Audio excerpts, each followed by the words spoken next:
बिस्मिल्लाहिर्रहमानिर्रहीम। मेरा नाम है इकबाल दानिश और आप देख रहे हैं मेरे YouTube channel ZID electrical mentor.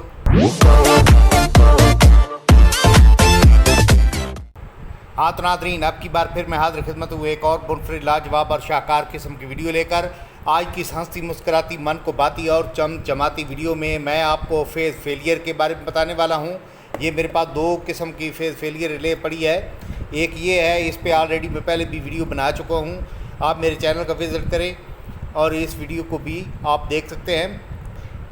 आज हम बात करेंगे इस शेप में, इस शक्ल में जो फेज़ फेलियर रिले है उसके जो फीचर्स हैं उन पर डिस्कस करेंगे। इसमें तीन किस्म के फीचर्स इन्होंने डाले हुए हैं। एक तो फेज़ फेल होने की सूरत में ट्रिप करेगी, अंडर वोल्टेज की सूरत में ट्रिप करेगी, ओवर वोल्टेज की सूरत में ट्रिप करेगी।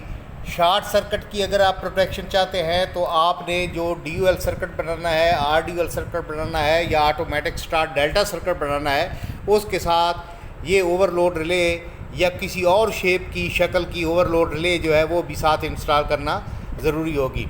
तो यहाँ पे हम बात करें इसके पहले, सबसे पहले कनेक्शन की, तो L1 लिखा है यहाँ पे पहला फेज़, L2 दूसरा फेज़, L3 तीसरा फेज़। क्योंकि फेज़ों का सीक्वेंस भी रखना बहुत ज़रूरी है, उनकी तरतीब रखना बहुत ज़रूरी है। यहाँ पे पहला फेज़, दूसरा फेज़ और तीसरा फेज़ होना चाहिए।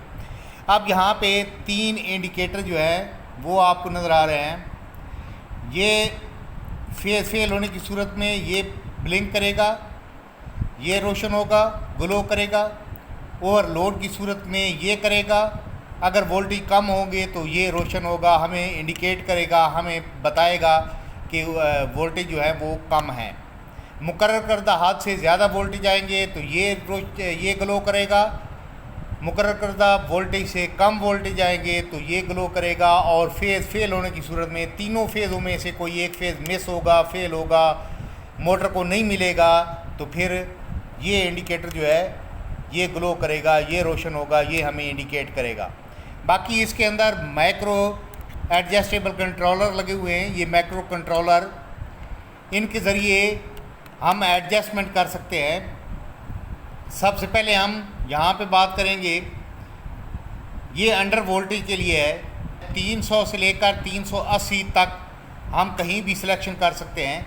फॉर एग्ज़ाम्पल मैं 340 पे इसकी एडजस्टमेंट करता हूँ, तो जो ही 340 से कम वोल्टेज आएंगे, कम वोल्टेज मिलेंगे, तो ये ट्रिप करा देगी।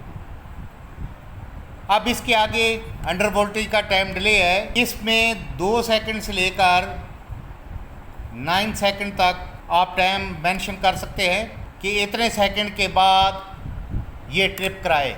अगर वोल्टेज आपके मुकर्रर करदा हद से कम वोल्टेज आते हैं, 1 वोल्टेज कम आता है, जो ही वोल्टेज कम होंगे तो 2 पे आपने सिलेक्शन की है तो 2 सेकंड के बाद ट्रिप कराएगी। अगर 6 पे की है, 4 पे की है, 9 पे की है, तो फिर इतने समय के बाद, इतने सेकंड के बाद, इतनी ताख़ीर के बाद ये मोटर को ट्रिप कराएगी। इसके ऊपर हम चलते हैं।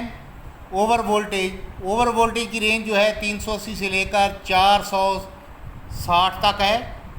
हम जहाँ पे सिलेक्शन इसकी रखना चाहते हैं कि कितनी ज़्यादा वोल्टेज आ जाए तो ये ट्रिप करा दे, तो आप 420 पे अगर सिलेक्शन करते हैं, 380 पे करते हैं या 420 पे, 460 पे, तो उतने वोल्टेज से जो ही वोल्टेज ज़्यादा आएंगे, ज़्यादा मिलेंगे, तो ये ट्रिप करा देगी। फॉर एग्ज़ाम्पल मैं 380 करता हूँ तो जो ही 381 वोल्टेज आएंगे तो ये रिले जो है वो ट्रिप करा देगी। और आगे इसका डिले टाइम लिखा हुआ है कि कितने सेकंड के बाद ट्रिप कराए। तो ओवर वोल्टेज की सूरत में यहाँ पे 1.5 से लेकर 4 सेकंड तक यहाँ पे मेंशन है। आप कहीं पे भी सिलेक्शन कर सकते हैं, 2 सेकंड, 3 सेकंड, 4 सेकंड, जो भी आप रखना चाहे रख सकते हैं। तो उतने समय के बाद, उतनी ताख़ीर के बाद, उतने सेकंड के बाद ये रिले जो है ये प्रोटेक्शन फराहम करेगी।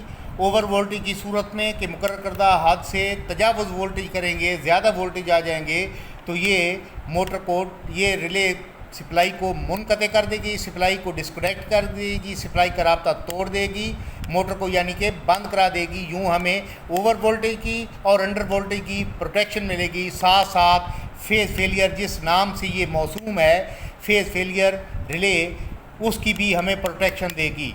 अगर करंट की आप प्रोटेक्शन चाहते हैं तो मैंने पहले भी आपको सजेशन दिया है कि आप ये ओवरलोड रिले या किसी और शेप की शक्ल की आपको मिलती है तो आप मैग्नेटिक कॉन्टैक्टर के साथ आप ड्यूएल बनाएं, इंटरलॉकिंग बनाएं, आप RDUL बनाएं या ऑटोमेटिक स्टार डेल्टा बनाएं, कोई भी आप सर्किट बनाएं तो इनके साथ आप इसको इंस्टॉल कर सकते हैं। हाँ तो नाजरीन, ये ज़ारा कंपनी की मेरे पास रिले थी। अगर कनेक्शन की बात करें, पहले भी आपको बताया L1, L2, L3 और यहाँ पे TA लिखा हुआ है, TC यहाँ पे ऊपर से तीनों फेज़ों में से कोई एक फेज़ लेके आपने यहाँ पे देना है। यहाँ पे आप नेगेटिव लगाएं और यहाँ से आउटपुट TA से आउट करके आप किसी भी बटन को लगा के आगे जिस तरह आप ड्यूएल बनाते हो या इंटरलॉकिंग बनाते हो, जो भी आपका प्रोसेस है उस तरह आप कंप्लीट सर्किट कर सकते हैं। इसकी डायग्राम अगर देखें तो यहाँ पे डायग्राम भी इसकी मेंशन है, मज़ीद इससे भी आप रहनुमाई ले सकते हैं। ये आप देख सकते हैं इसकी डायग्राम। हाँ तो नाज़रीन, ये थी हमारी आज की वीडियो जिसमें आपको ये चंद एक इसके फ़ीचर्स जो हैं वो मुतारिफ़ कराए हैं। अगर आज की हमारी वीडियो आपको पसंद आई हो तो हमारे चैनल को सब्सक्राइब करें, बेल आइकन प्रेस करें ताकि आने वाली हर नई वीडियो का नोटिफिकेशन आपको टाइम से मिलता रहे। दुआओं में याद रखिएगा। अस्सलामु अलैकुम।